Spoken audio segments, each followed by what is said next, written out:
તો જય શ્રી કૃષ્ણ વિદ્યાર્થી મિત્રો. તો આગળના લેક્ચરની અંદર આપણે ભણી રહ્યા હતા 5 સૃષ્ટિ વર્ગીકરણની ત્રીજી સૃષ્ટિ એટલે કે ફંજાઈ અથવા તો ફૂગ. આ ફૂગ સૃષ્ટિ વિશે આપણે અભ્યાસ કરવાની શરૂઆત કરી હતી. એની અંદર આપણે શું શું જોયું હતું કે ફૂગ મુખ્યત્વે કેવા સભ્યો હશે તો કે વિષમપોષી હશે, બરાબર. એમનું દૈહિક બંધારણ જોયું હતું, કવક જાળ વાળું, કવક સૂત્ર, કવક તંતુ, બરાબર. એમની પોષણ પદ્ધતિ જોઈ હતી, એમની પ્રજનન પદ્ધતિ જોઈ હતી અને એમના વિશે બેઝિક ઓવરવ્યુ વિશે આપણે ખ્યાલ લીધો તો ફંજાઈના પહેલા લેક્ચરની અંદર અથવા પહેલા તાસની અંદર. હવે આજના લેક્ચરની અંદર ફંજાઈ કેતા ફૂગના જે 4 મુખ્ય પ્રકાર છે એના વિશે આપણે અભ્યાસ કરશું. આપણે ભણી રહ્યા હતા 5 સૃષ્ટિ વર્ગીકરણની ત્રીજી સૃષ્ટિ એટલે કે ફૂગ. આપણે ભણી રહ્યા હતા ત્રીજી સૃષ્ટિ. કઈ સૃષ્ટિ ભણી રહ્યા હતા તો કે ફૂગ સૃષ્ટિ વિશે આપણે અભ્યાસ કરતા હતા, બરાબર. ફૂગ સૃષ્ટિ વિશે આપણે અભ્યાસ કરતા હતા. આપણી સૃષ્ટિ છે સૃષ્ટિ ફૂગ, બરાબર, અથવા તો એને શું કહેવાય ફંજાઈ, બરાબર. હવે ફૂગ સૃષ્ટિ વિશે અભ્યાસ કરતા તેમાં બેઝિક ઇન્ટ્રોડક્શન એના વિશે દરેક માહિતી આપણે મેળવી લીધી હતી. પણ એમના જે મુખ્ય 4 પ્રકાર છે, ક્યાં ક્યાં 4 પ્રકાર છે તો કે ફાઇકોમાઇસિટીસ,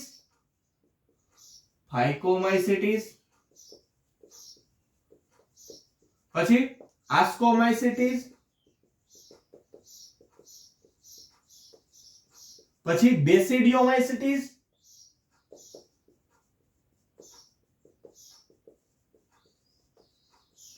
અને ચોથો છે ડ્યુટેરોમાઇસિટીસ.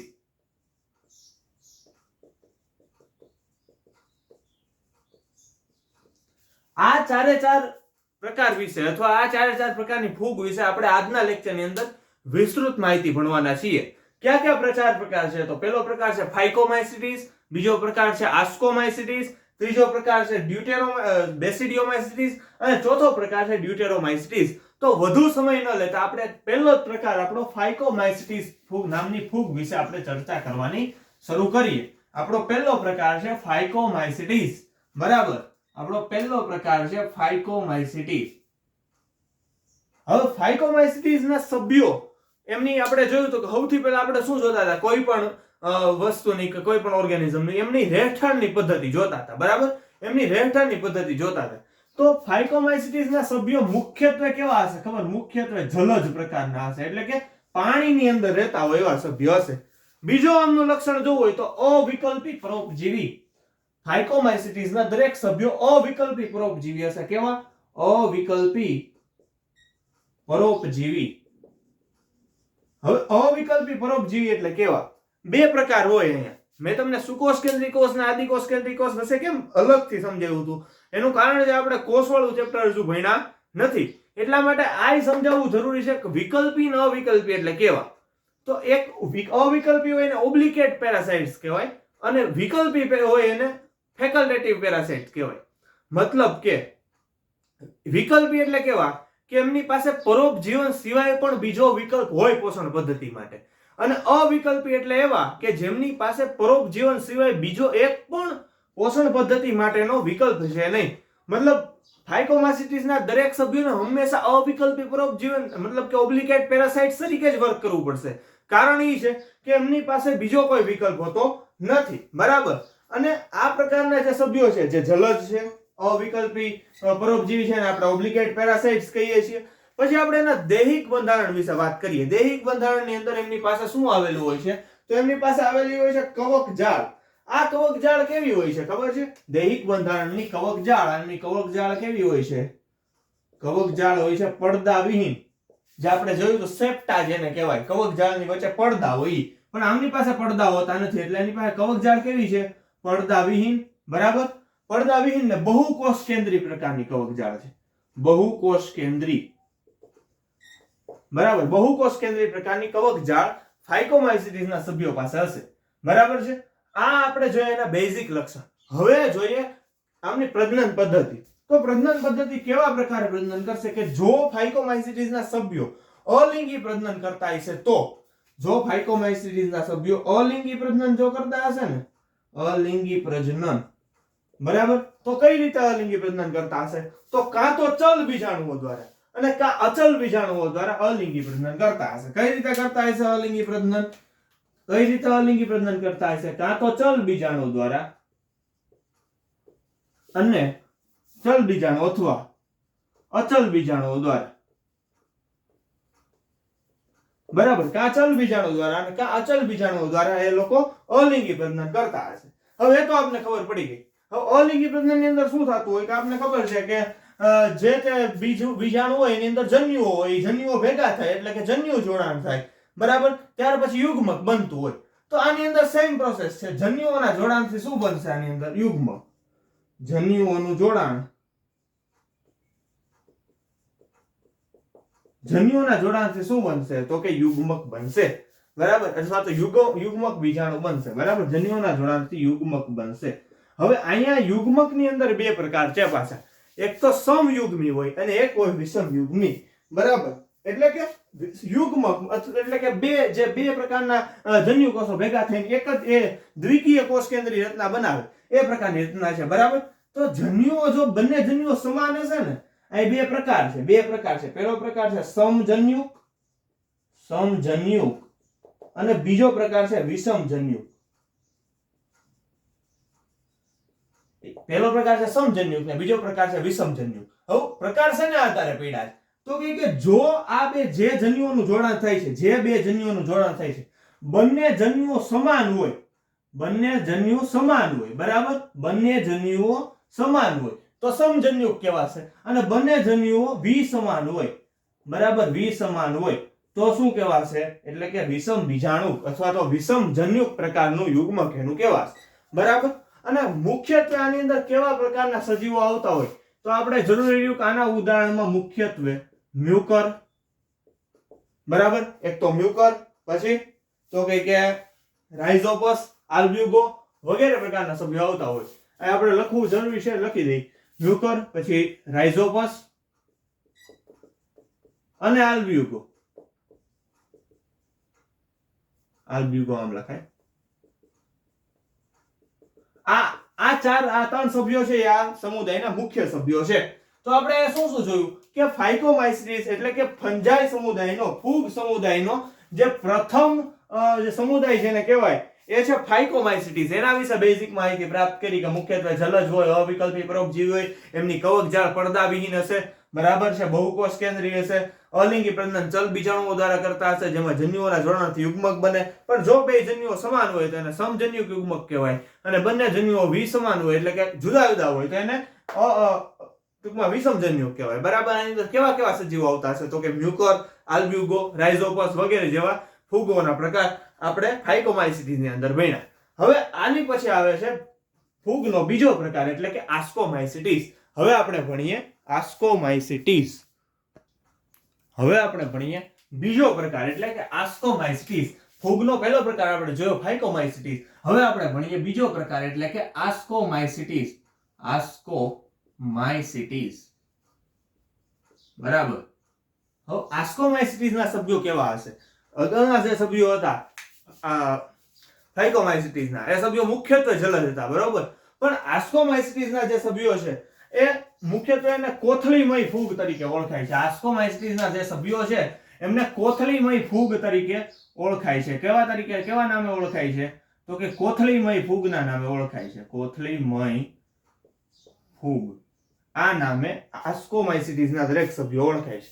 હવે આ સભ્યોની જે કોષીય આયોજન હશે એ કેવું હશે? તો કે આસ્કોમાઇસીટીસ ના દરેક સભ્યો મુખ્યત્વે કેવા હશે? ખબર છે? દરેક સભ્યો મુખ્યત્વે હશે બહુકોષી. આસ્કોમાઇસીટીસ ના દરેક સભ્યો મુખ્યત્વે હશે બહુકોષી. બરાબર, આનું ઉદાહરણ છે પેનિસિલિયમ. પેનિસિલિયમ બહુકોષી પ્રકારની આસ્કોમાઇસીટીસ સમુદાયમાં આવતી ફૂગ છે. બરાબર, પણ ક્યારેક હશે એક કોષી પણ હશે. બરાબર, હરેક વખતે બહુકોષી હશે એવું જરૂરી નથી. ક્યારેક કેવા હશે? ક્યારેક એક કોષી પણ હોય. અને એક કોષી હશે તો એનું ઉદાહરણ છે યીસ્ટ. જે આપણે આગળ ઉદાહરણ જોયું હતું, યીસ્ટ છે એ બેકર્સ યીસ્ટ ને બેવર્સ યીસ્ટ ને વગેરે તરીકે ઓળખાતું હોય. બરાબર, તો ક્યારેક અથવા તો ભાગ્યે જેને કહી શકાય, ભાગ્યે જો કાયમ એક પ્રકારની એક કોષી પ્રકારનું આયોજન ધરાવતો હશે એવું હશે નહીં. બરાબર છે. હવે આ આપણે જોયું એમનું કોષીય આયોજન. કોષીય આયોજન બાદ આવે એમની પોષણ પદ્ધતિ. કોષીય આયોજન બાદ શું આવે? પોષણ પદ્ધતિ. બરાબર. તો પોષણ પદ્ધતિમાં મુખ્યત્વે કેવા હોય છે? મોટે ભાગે મૃતોપજીવી હોય અથવા તો પરોપજીવી હોય. બરાબર. મૃતોપજીવી પણ હોય, પરોપજીવી પણ હોય અથવા તો વિઘટકો પણ હોય. ઘણી વખત વિઘટકો પણ હોય છે. આના સભ્યો કેવા હોય છે? વિઘટકો. અને ઘણી વખત કેવા હોય છે? તો કે આમના સભ્યો કા મૃતોપજીવી હોય, કા પરોપજીવી હોય, કા વિઘટકો હોય અને કાં તો હોય છે છાણભક્ષીઓ. તો અહીંયા જરૂરી એક વસ્તુ આ યાદ રાખ્યા જેવી કે છાણભક્ષી પ્રકારની ફૂગ કયા પ્રકારની અંદર આવે છે? તો તમારે લખવું જરૂરી રહે કે આસ્કોમાઇસિટીસ ની અંદર છાણભક્ષી પ્રકારની ફૂગ આવે. બરાબર છે. આ આપણે જોયું એમની પોષણ પદ્ધતિ. હવે દૈહિક બંધારણમાં એમની જે કવક જાળ છે, કવક જાળ કેવી હશે? તો કે કવક જાળ હશે શાખિત.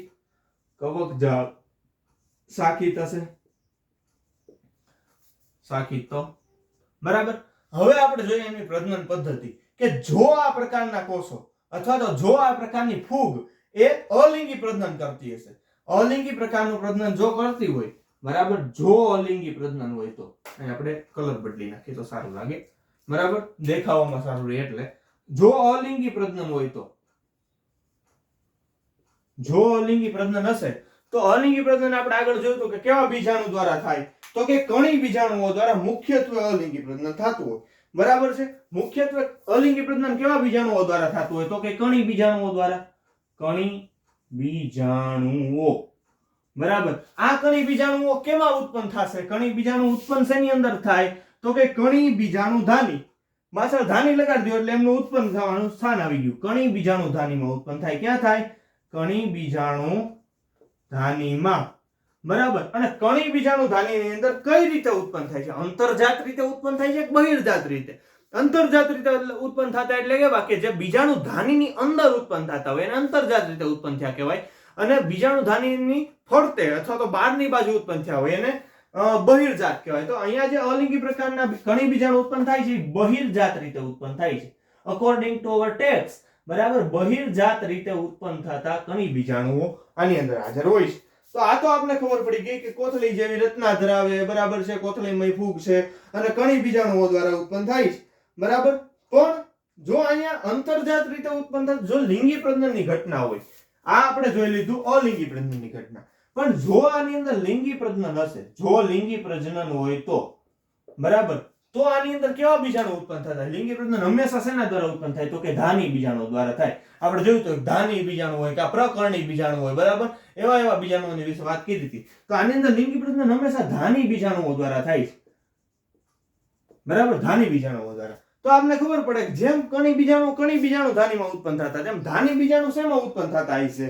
તો ધાની બીજાણુઓ ઉત્પન્ન થતા હશે ફળકાયની અંદર. બરાબર. ધાની બીજાણુ ક્યાં ઉત્પન્ન થતા હશે? ફળકાયની અંદર.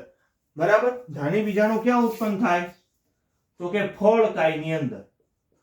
હવે અહીંયા નવો પ્રશ્ન આવ્યો, ભાઈ ફળકાય એટલે શું? તો કે કોથળી જેવી રચના હોય. કોથળી જેવી રચના. ફળકાય એટલે શું? લખી નાખી કોથળી જેવી રચના.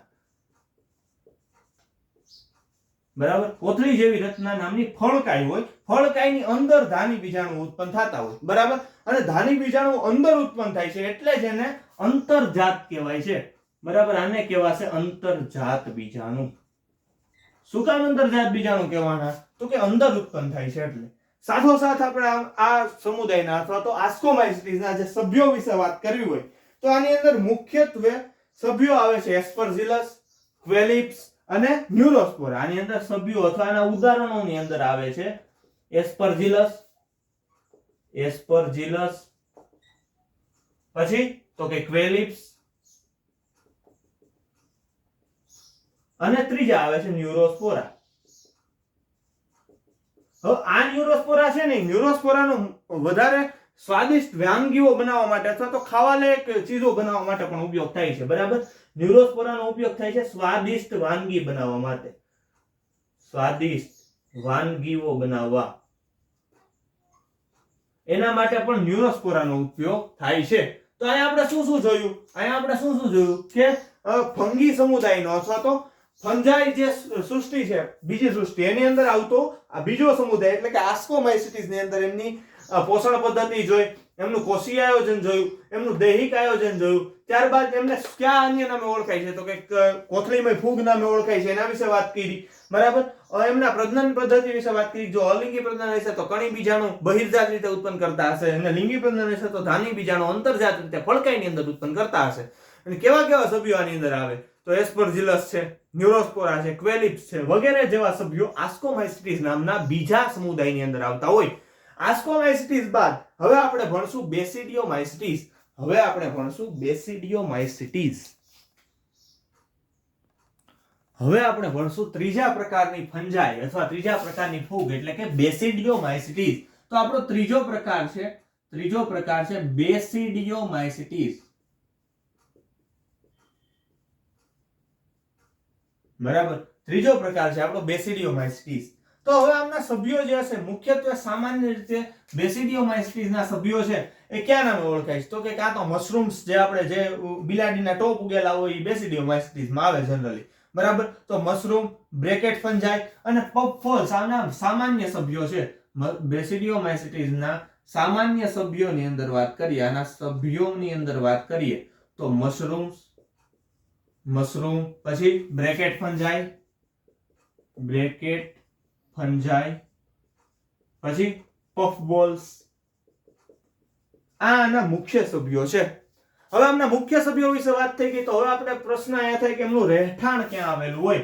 બેસિડિયોમાઇસિટીસ ના સભ્યોનું રહેઠાણ, બરાબર, કે મુખ્યત્વે કઈ જગ્યાએ બેસિડિયોમાઇસિટીસ ના સભ્યો જોવા મળશે તો જમીન પર વરસાદ પડ્યા પછી જમીન ઉપર જે બિલાડીના ટોપ ઉગેલ હોય છે એટલે કે મશરૂમ્સ, બરાબર, એ બેસિડિયોમાઇસિટીસ ફૂગના એક સભ્યો છે.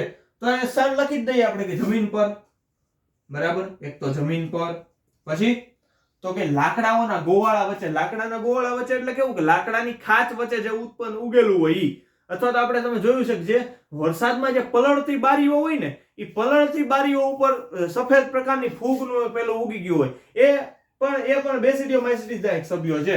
તો અહીંયા લખી શકાય કે જમીન પર, પછી લાકડાના ગોવાળા વચ્ચે અથવા તો લાકડા વચ્ચે, બરાબર છે. પછી તો કે વનસ્પતિઓના દેહ પર એટલે કે ઝાડ પાન ઉપર, મતલબ કે અહીં લખી શકાય ઝાડના પાન પર, અને વનસ્પતિઓમાં પરોપજીવન તરીકે, વનસ્પતિઓની અંદર પરોપજીવી તરીકે આ પ્રકારના બેસિડિયોમાઇસિટીસ ના સભ્યો જનરલી જોવા મળતા હોય, બરાબર છે. હવે બેસિડિયોમાઇસિટીસ ના સભ્યોની વાત આપણે રહેઠાણ વિશે તો વાત કરી હતી, પણ આના ઉદાહરણો ક્યાં ક્યાં છે? તો ઉદાહરણોની અંદર એ છે કે ઉદાહરણોની અંદર છે એક તો ગેરુ નામનો રોગ જે વનસ્પતિઓમાં થતો હોય, બરાબર છે. ગેરુ નામનો રોગ થતો હોય એ ગેરુ, બરાબર છે. પછી પક્ષીનિયા દ્વારા ગેરુ નામનો રોગ થાય, બરાબર. પછી એક બીજો રોગ છે અંગારિયો. આ પ્રકારના રોગકારક સભ્યો જેની અંદર આવેલા હોય, આ રોગકારક સભ્યો કોની અંદર આવેલા હશે તો કે બેસિડિયોમાઇસિટીસ ની અંદર. પછી એનું દૈહિક બંધારણ એટલે કે કવકજાળ કેવા પ્રકારની હશે તો કે શાખિત હશે અને પડદાયુક્ત હશે, બરાબર. કવકજાળ મુખ્યત્વે શાખિત હશે, કવકજાળ શાખિત અને પડદાયુક્ત, બરાબર. કવકજાળ હશે શાખિત અને પડદાયુક્ત, આ આપણને ખબર પડી ગઈ. હવે આની અંદર મુખ્યત્વે પ્રજનન પદ્ધતિની અંદર વાનસ્પતિક પ્રજનન જોવા મળે છે. પ્રજનન પદ્ધતિ જોવા જઈએ તો વાનસ્પતિક પ્રકારનું પ્રજનન જોવા મળે છે. વાનસ્પતિક પ્રજનન. અને વાનસ્પતિક પ્રજનનની પણ વિવિધ પ્રકારની પદ્ધતિ હોય, અવખંડન હોય, ભાજન હોય, કલિકા સર્જન હોય, બરાબર છે. તો આની અંદર કઈ પ્રકારની વાનસ્પતિક પ્રજનન પદ્ધતિ જોવા મળે છે તો કે અવખંડન દ્વારા વાનસ્પતિક પ્રજનન જોવા મળે છે, બરાબર. અને હવે જો બેસિડિયોમાઇસિટીસ ના સભ્યોના લિંગી પ્રજનન વિશે વાત કરવી હોય તો બેસિડિયોમાઇસિટીસ ના સભ્યોના લિંગી પ્રજનન વિશે વાત કરવી હોય તો એની અંદર એવું કેવું જરૂરી છે કે બેસિડિયોમાઇસિટીસ ના સભ્યોની અંદર જો લિંગી પ્રજનન વિશે વાત કરવી હોય તો લિંગી પ્રજનન, બરાબર. લિંગી પ્રજનન વિશે વાત કરવી હોય તો આમની પાસે લિંગી અંગો હોતા જ નથી. બેસિડિયોમાઇસિટીસ ના દરેક સભ્યો પાસે લિંગી અંગો ગેરહાજર હોય છે. તેમ છતાં લિંગી પ્રજનન કરે છે. જો આ નવી વસ્તુ આવી, કઈ રીતે યાદ રાખવા જેવો એકદમ ટોપિક. લિંગી પ્રજનન માટેના લિંગી અંગો ગેરહાજર હોય છે કે જે જન્યુકોષ ઉત્પન્ન કરી શકે. એટલે જન્યુકોષ ઉત્પન્ન થશે આની અંદર, જન્યુકોષ ઉત્પન્ન થશે તો કે નહીં, જન્યુકોષ ઉત્પન્ન થશે નહીં. પણ અહીંયા શું ઉત્પન્ન થશે? તો દૈહિક કોષો હશે ને, જે દૈહિક કોષો, દૈહિક કોષો, જે તે બેસિડિયોમાઇસિટીસ ના દૈહિક કોષો હશે, એ દૈહિક કોષો જ એકબીજા હારે જોડાય અને દ્વિકોષ કેન્દ્રી રચના બનાવશે. દૈહિક કોષોના જોડાણથી, દૈહિક કોષોના જોડાણથી દ્વિકોષ કેન્દ્રી રચના બનશે. બરાબર, દ્વિકોષ કેન્દ્રી રચના કોના દ્વારા બનશે? દૈહિક કોષના જોડાણથી. જો આ નવું યાદ રાખ્યા જેવી વસ્તુ કે આની અંદર જન્યુ કોષો હાજર નથી, પણ દૈહિક કોષના જોડાણથી એ કેવું શું ઉત્પન્ન કરે છે? તો કે દ્વિકોષ કેન્દ્રી રચના બનાવે છે. અને આ દ્વિકોષ કેન્દ્રી રચના છે એને આપણે પ્રકરણી બીજાણુ તરીકે ઓળખીએ છીએ. આગળ આપણે જે વાત કરી હતી. અને આ જ દ્વિકોષ કેન્દ્રી રચના છે એને શું કહેવાય? પ્રકરણી બીજાણુઓ. બરાબર, આ દ્વિકોષ કેન્દ્રી રચના છે ને આપણે કહેવાય પ્રકરણી બીજાણુઓ. બરાબર, હવે આ નવી વાત એ, જો પ્રકરણી બીજાણુ હોય, બરાબર, પ્રકરણી બીજાણુ તો શેમાં ઉત્પન્ન થતા હોય? ઉત્પન્ન શેમાં થાય? તો કે પ્રકરણી બીજાણુ ધાની, પ્રકરણી બીજાણુ ધાની. બરાબર, બરાબર, પ્રકરણી બીજાણુ ધાનીમાં ઉત્પન્ન થતા આવે. અને કઈ રીતે ઉત્પન્ન થાય છે? એનો અંતર્જાત છે કે બહિર્જાત છે? એ પ્રકાર જોવા માટે આનો પ્રકાર છે અંતર્જાત રીતે. આઈ થિંક બહિર્જાત રીતે ઉત્પન્ન થાય છે. બરાબર, બહિર્જાત રીતે, મતલબ કે પ્રકરણી બીજાણુ ધાનીની બહારની તરફ ઉત્પન્ન થતા હોય, એ બહિર્ગત રીતે ઉત્પન્ન થતા હોય એને બહિર્જાત બીજાણુઓ કહેવાય. બરાબર છે. આની અંદર કેવા કેવા સભ્યો આવે છે? તો કે એગેરિક્સ, યુસ્ટિલાગો અને પક્સિનિયા નામના સભ્યો બેસિડિયોમાઇસિટીસ ની અંદર આવે છે. ક્યાં લખશું? અહીંયા લખ નાખીએ. બરાબર, અહીંયા લખ નાખીએ. આના ઉદાહરણની અંદર આવશે, ક્યાં ક્યાં ઉદાહરણ આવશે? તો કે એગેરિક્સ, પહેલું ઉદાહરણ છે એગેરિક્સ. પછી તો કે યુસ્ટિલાગો. આ યુસ્ટિલાગો છે ને અગારીઓ, આપણે જોયું ને આગળ, અંગારીઓ નામના રોગ માટે જવાબદાર હોય એવા યુસ્ટિલાગો, અંગારીઓ નામના રોગ માટે જવાબદાર હોય. યુસ્ટિલાગોના સભ્યો અંગારીઓ રોગ કરે, અંગારીઓ રોગ માટે જવાબદાર. બરાબર, અને સેમ બીજા સભ્ય આપણે જોયા, મેં તમને વાત કરી તેમ આપણે ગેરુ જે કરતા હોય એ સભ્યો, આપણે લાકડાના ઘઉંના ગેરુ વિશે વાત કરી હતી કે ગેરુ નામનો રોગ આવે એ પક્સિનિયા નામની ફૂગ દ્વારા થાય છે. તો એ પક્સિનિયા છે એ ફૂગ સૃષ્ટિના ત્રીજા સમુદાય એટલે કે બેસિડિયોમાઇસિટીસ ની અંદર આવે છે. તો આની અંદર ત્રીજું ઉદાહરણ છે પક્સિનિયા. અને એ શેના માટે જવાબદાર છે? તો કે ગેરુ માટે જવાબદાર છે, ગેરુ નામના રોગ માટે જવાબદાર છે. તો અહીં આપણે શું શું જોયું? તો આ સેમ બેસિડિયોમાઇસિટીસ ના પણ સભ્યો વિશે વાત કરી, એમના રહેઠાણ વિશે વાત કરી, એમની પોષણ પદ્ધતિ વિશે વાત કરી, એમની પ્રજનન પદ્ધતિ વિશે વાત કરી અને એમના જે સભ્યો હોય એના વિશે વાત કરી. હવે આપણે ફૂગ સૃષ્ટિના છેલ્લા સભ્યો એટલે કે ડ્યુટેરોમાઇસિટીસ વિશે વાત કરશું. હવે આપણે ભણીએ ડ્યુટેરોમાઇસિટીસ. હવે આપણે જોઈએ ફૂગ સૃષ્ટિના છેલ્લા સભ્યો એટલે કે ચોથા પ્રકારના ફૂગ એટલે કે ડ્યુટેરોમાઇસિટીસ. ડ્યુટેરોમાઇસિટીસ. બરાબર, ડ્યુટેરોમાઇસિટીસ. આ ડ્યુટેરોમાઇસિટીસ ને મુખ્યત્વે કેવા નામે ઓળખાય છે? તો અપૂર્ણ ફૂગ નામે ઓળખાય છે, કે જેની અંદર ફૂગના સંપૂર્ણ લક્ષણો આવેલા નથી. બરાબર, ડ્યુટેરોમાઇસિટીસ ફૂગને અપૂર્ણ ફૂગ તરીકે પણ ઓળખાય છે. અપૂર્ણ ફૂગ તરીકે ડ્યુટેરોમાઇસિટીસના સભ્યોને ઓળખાય છે. કઈ રીતે? એનું કારણ શું છે અપૂર્ણ ફૂગ તરીકે ઓળખાય છે એનું?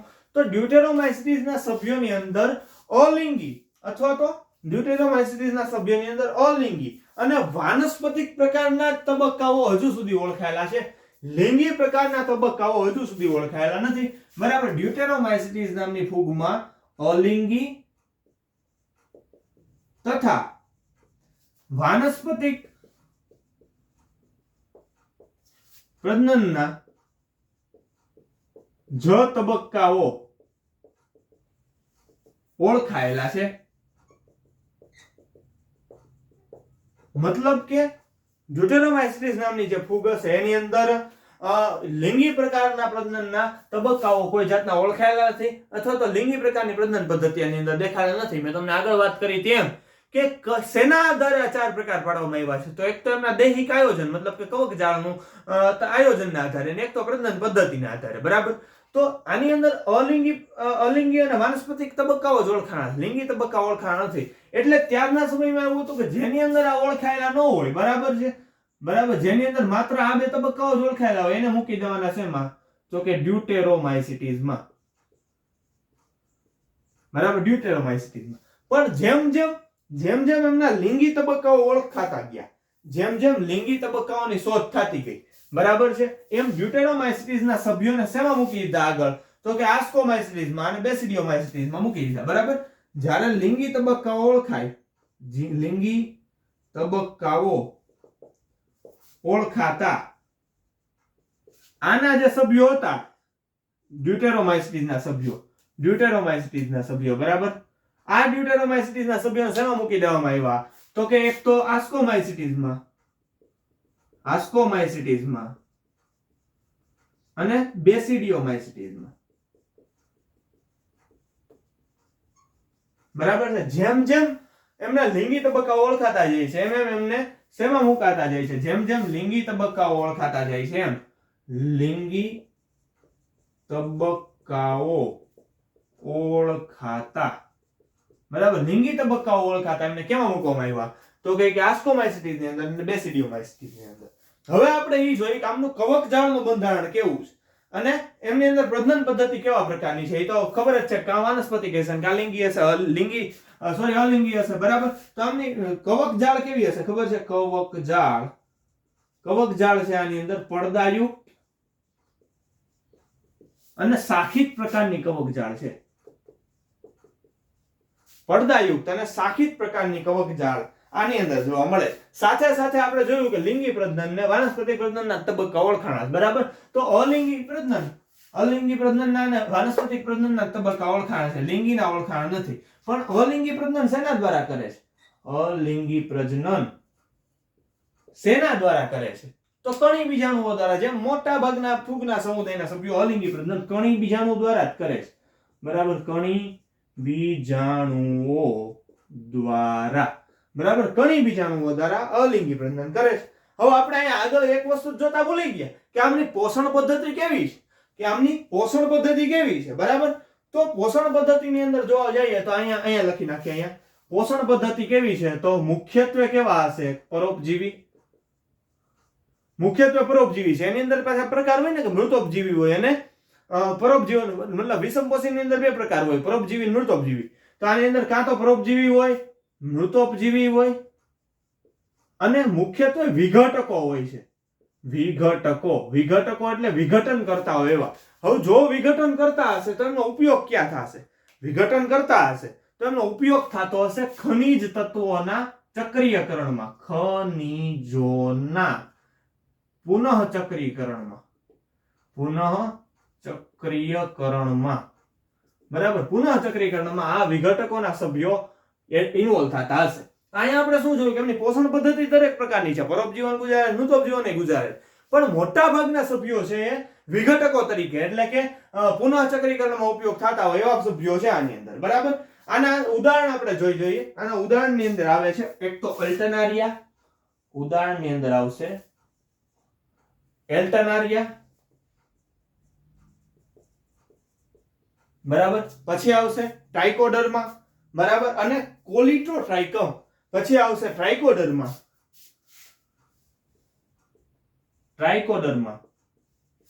અને આવશે કોલિડોટ્રાઇકમ, બરાબર છે. ટ્રાઇકોડર્મા આવશે અને કોલિડોટ્રાઇકમ આવશે. તો અહીંયા આપણે જોયું ફૂગ સૃષ્ટિના ચોથા પ્રકારના સભ્યો, જેને આપણે કહીએ છીએ ડ્યુટેરોમાઇસિટીઝ. આ ડ્યુટેરોમાઇસિટીઝના જે સભ્યો છે એના વિશે આપણે ચર્ચા કરી. કઈ ચર્ચા કરી અહીંયા? તો કે એક તો એમ અપૂર્ણ ફૂગ તરીકે ઓળખાય છે, બરાબર છે. અપૂર્ણ ફૂગ શું કામ છે? તો એની અંદર અલિંગી અને વાનસ્પતિક પ્રકારના તબક્કાઓ હજુ સુધી ઓળખાણા છે, લિંગી પ્રકારના તબક્કાઓ અહીંયા ઓળખાણા નથી, બરાબર. કવકજાળ કેવી છે? પડદાયુક્ત છે, શાખિત છે, બરાબર. પછી શું જોયું? તો કે એની અંદર આવા પ્રકારના સભ્યો આવે છે. અલિંગી પ્રજનન કણી બીજાણુઓ દ્વારા કરે છે અને એની પોષણ પદ્ધતિ છે પરોપજીવી, મૃતોપજીવી અથવા તો મોટા ભાગના વિઘટકો છે. તો અહીંયા નવો પ્રશ્ન એક આવ્યો કે સાહેબ આટલું બધું કેમ યાદ રાખવું? તો આટલું બધું યાદ રાખવું જ પડશે કારણ કે આપણે નીટના એસ્પિરન્ટ છીએ, નથી આર્ટ્સ વાળા, કોમર્સ વાળા, બરાબર છે. આપણે નીટના એસ્પિરન્ટ છીએ એટલે આ બધું તો યાદ રાખવું જ પડશે. તો આ સાથે આપણે અહીંયા ફૂગ સૃષ્ટિ 5 સૃષ્ટિ વર્ગીકરણની ત્રીજી સૃષ્ટિ ફૂગ સૃષ્ટિ એ આપણે પૂર્ણ કરીએ છીએ. આવતા લેક્ચરની અંદર 2 લેક્ચરની અંદર આખું ચેપ્ટર કમ્પ્લીટ થઈ જશે. આવનારા લેક્ચરની અંદર વનસ્પતિ સૃષ્ટિ અને પ્રાણી સૃષ્ટિ એ બધા વિશે એકદમ બ્રીફમાં અભ્યાસ કરશું અને એની પછીના લેક્ચરમાં વાયરસ, વિરોઇડ્સ અને પ્રાયોન્સ વિશે આપણે ચર્ચા કરીશું. બરાબર. અહીંયા મેં આજના લેક્ચરમાં ફૂગ સૃષ્ટિની અલગ અલગ 4 પ્રકારોની ફૂગ વિશે સમજાવવાનો પ્રયત્ન કર્યો. એ તમે સારામાં સારી રીતે સમજી શકો અને નવું શીખી શકો એવી આશા સાથે આભાર.